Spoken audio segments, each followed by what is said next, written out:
Word boundary in Regex. Let's continue learning about Regex by solving this code challenge. In this challenge, you will need to implement the function countExactCat that expects one parameter text, which is a string. So this function should count how many times exact word cat appear in the text. Do not count cat inside bigger words like catapult, or if cat contains numbers or underscore, like underscore cat123 is also invalid cat, and the function itself should return a number. And these are some of the example inputs. In the input cat and dog, we see word cat only one time, and also notice that it starts from the uppercase letter, which means that we count lowercase letters and uppercase letters of a word cat. Then we see an input with cat catapult my cat, and here is important that this function should return the number 2 because we have only 2 words cats inside of the sentence and 1 word cat which is a part of the word catapult, so we shouldn't count it. And the final input doesn't contain any valid cats, so this function should return 0. Now I go to the website regex101.com, and here I put all example inputs into the text string area. So inside of this text string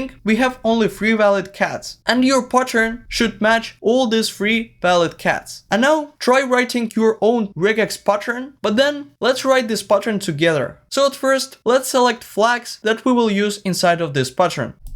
I want to use a global flag because inside of the string we might have more than 1 word cat, and also I want to use case insensitive flag because we also count cats that contain uppercase letters. And now I can start writing my pattern, so let's just write the word cat.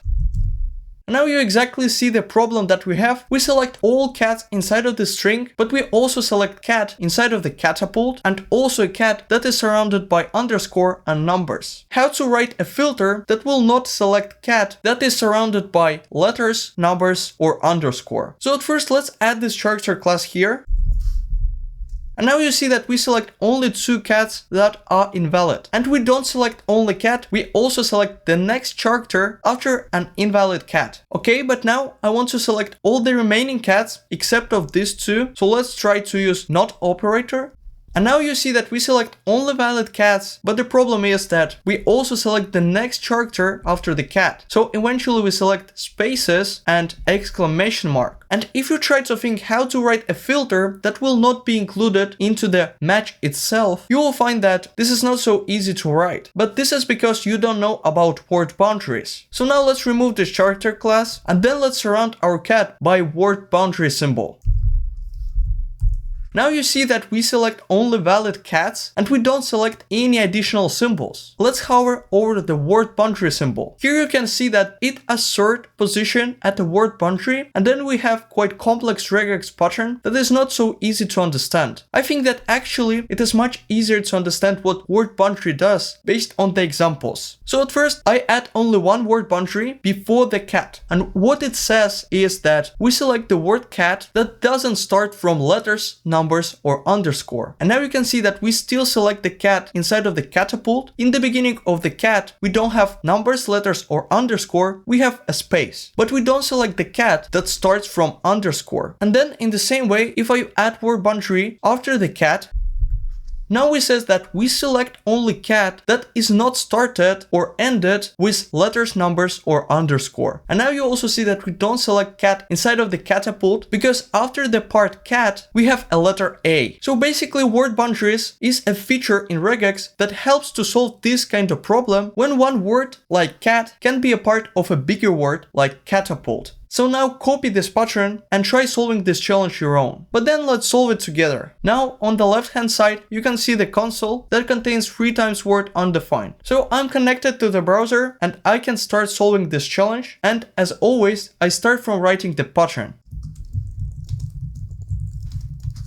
Then I need to use one of the regex functions, so we know the test and match function. In this case, I want to count how many words cat we have. The match function suits perfectly because it returns an array of cats. I also store the result of the match function inside of the match result variable. And now we need to remember that this function might return null if we don't have any matches. So let's handle this case first. If match result is equal to null, in this case I just return 0. And after this check, I definitely know that the type of the match result is equal to string that contains cats. So let's write the else statement. And now if inside of the else statement I return match result, you can see that we return an array, but actually I want to count how many elements we have inside of this array. So instead of returning the match array, I can return the property length.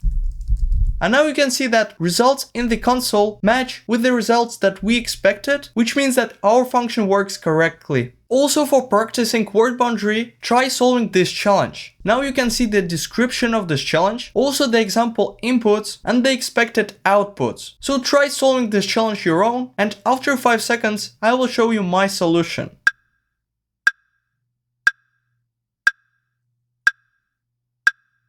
I hope that you solved this challenge yourself, and now you can compare it with my solution. Today you learned about word boundary in Regex. In the next episode, we will learn about capture groups.